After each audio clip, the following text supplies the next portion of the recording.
Thank you very much, brother. Well,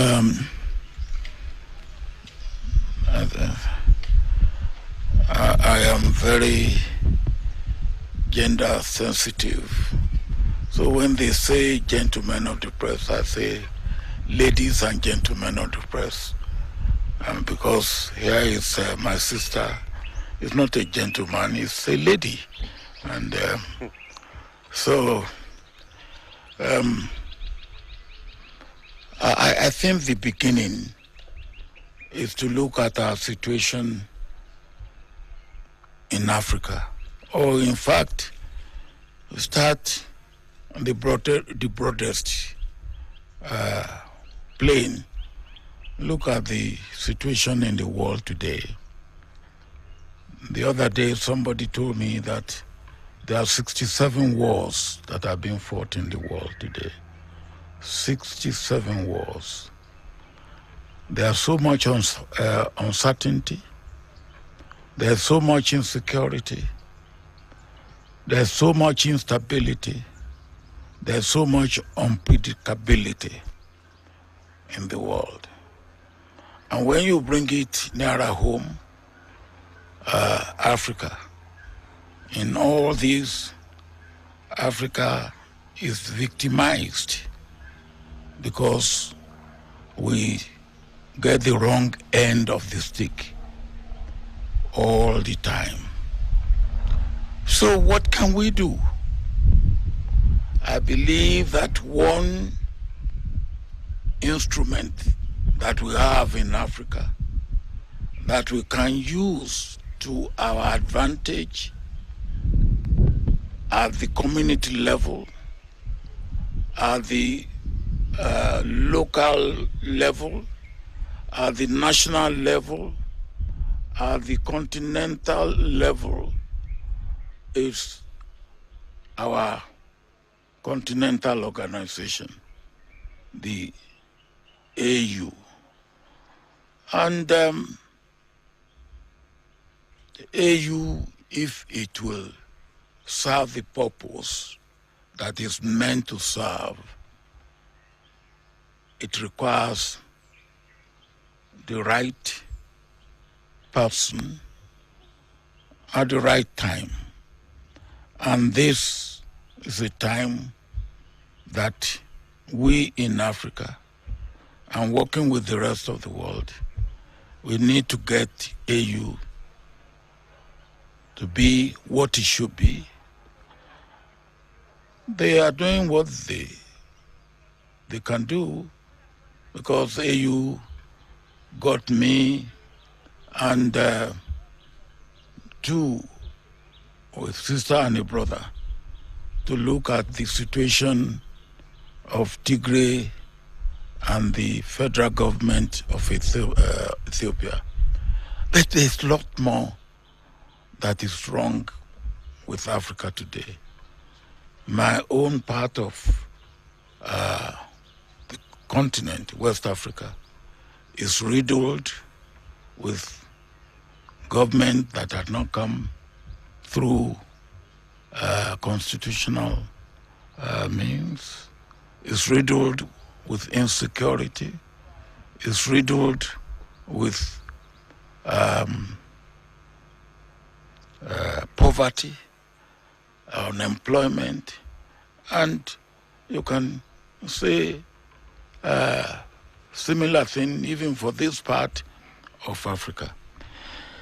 So if in less than a year there should be a change of button at the AU level,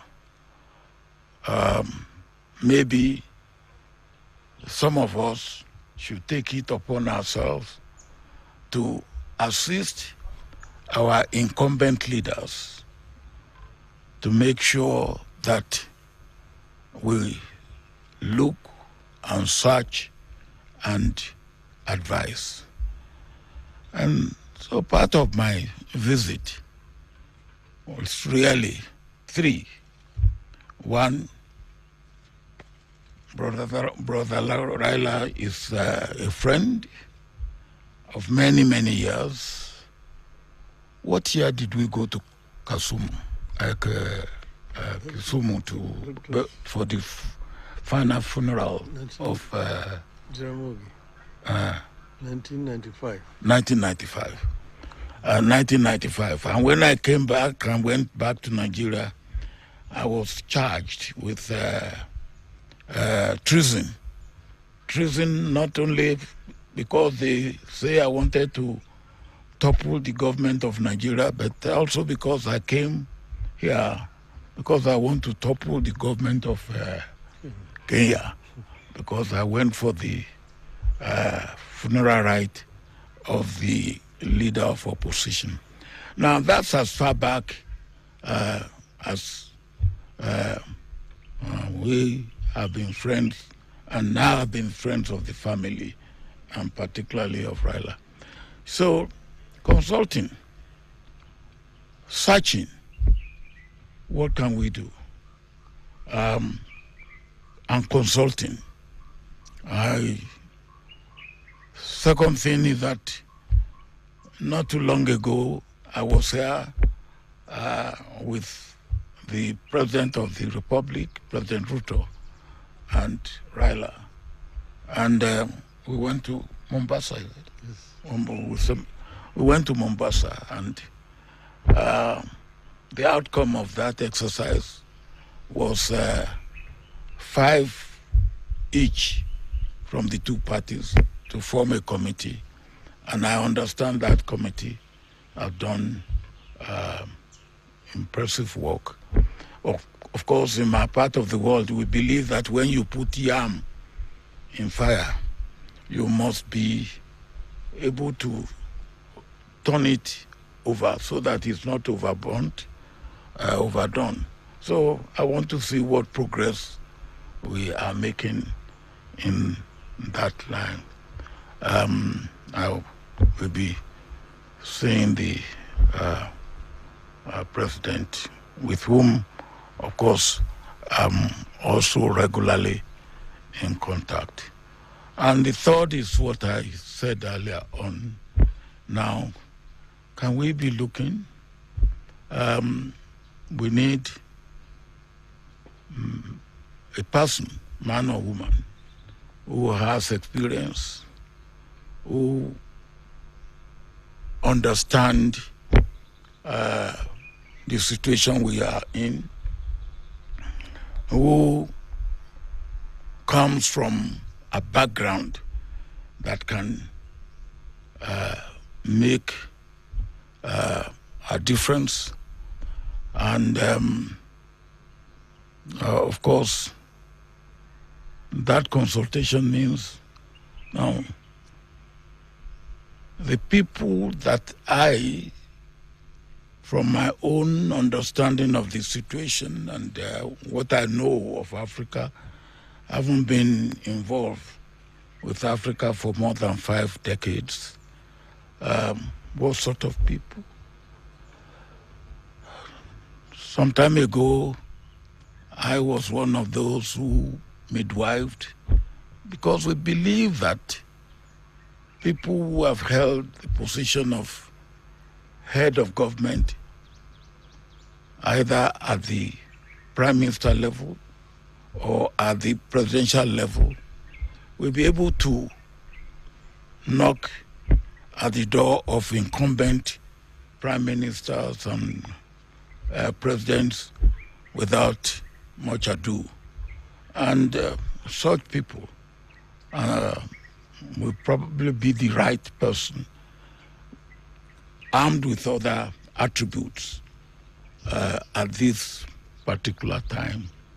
And as I was saying, we midwife Konare in some years back.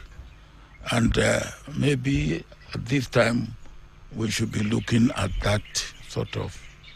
But whoever we look for must come from a country that is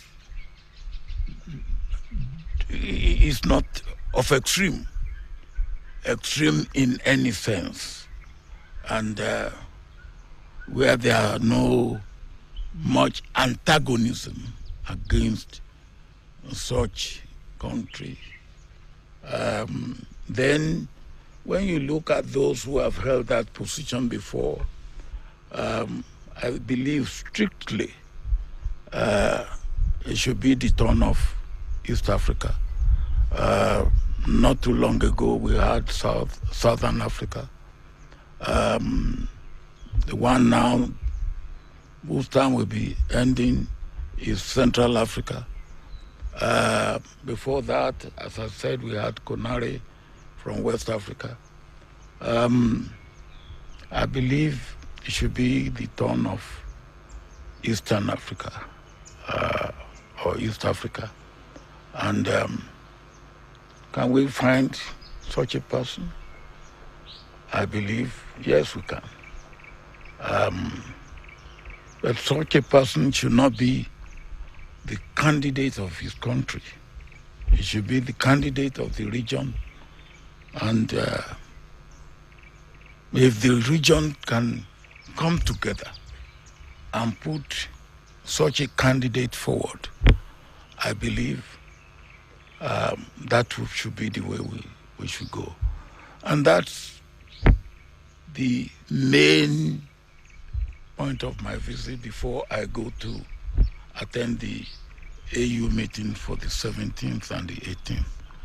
And I have no doubt in my mind that my friend could easily be a viable candidate.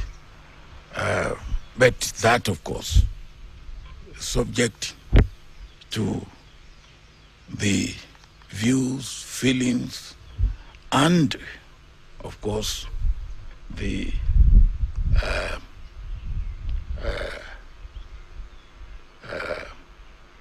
position and the presentation of our leaders in the East African sub-region. And then if the region puts a candidate forward, I believe the rest of the continent will go along with that. That's what I am consulting about. That's what I am working at, and I hope and pray that God will help us. Africa needs to stand up and stand up firmly. There's so much at stake in Africa today that we need to get it right. Thank you. Thank you, General. Ladies and gentlemen, I can only add that I have been consulting widely among friends. As the General said, he is one of my closest friends on the continent. And I intimated to him that if there should be interest, I will myself be keen to serve the continent of Africa. Mainly because as a Pan-Africanist, I believe strongly that Africa is playing in a league that it should not play. That Africa deserves better. Africa is we can say, the cradle of humanoid species. The first human who walked on this earth was an African. And Africa is also the cradle of human civilization. The Africans started using steel and steelwares before any other human beings elsewhere started doing so. Africa is the richest continent on the planet Earth in terms of minerals and general raw materials. It is a paradox that the richest in terms of resources is also the poorest. This is something that we need to reverse. And it can only be reversed if we as a continent marshal all our resources for the faster socio-economic growth of our continent. And African economies can complement each other. I have served the AU in the capacity as infrastructure high representative. That position gave me a good advantage to be able to learn about each and every African continent, country, what they have, the comparative advantages, and so on. And I believe that working together with all these countries, we can be able to emancipate Africa. There is right now brain drain out of our continent. It is also actually appalling to see young African people drowning in the Mediterranean in search of greener pastures out of the continent. This is something that can also be reversed. Those are the ones that can get to the Mediterranean. Some perish on the Sahara. Some before they get to the Mediterranean. But all the same, the fact is that they end up all dying. It's a tragedy that ought to be reversed. And because of all these considerations that I am inclined to accept the challenge. Should the leadership of Africa want my services, I am ready and offer myself to be of service to this continent. And I've asked my friend to continue to be a good ambassador and talk to other people elsewhere. I don't want to say much more than that. And therefore today I want to make it public that I'm ready, yes, to go for the chairmanship of the African Union. Thank you.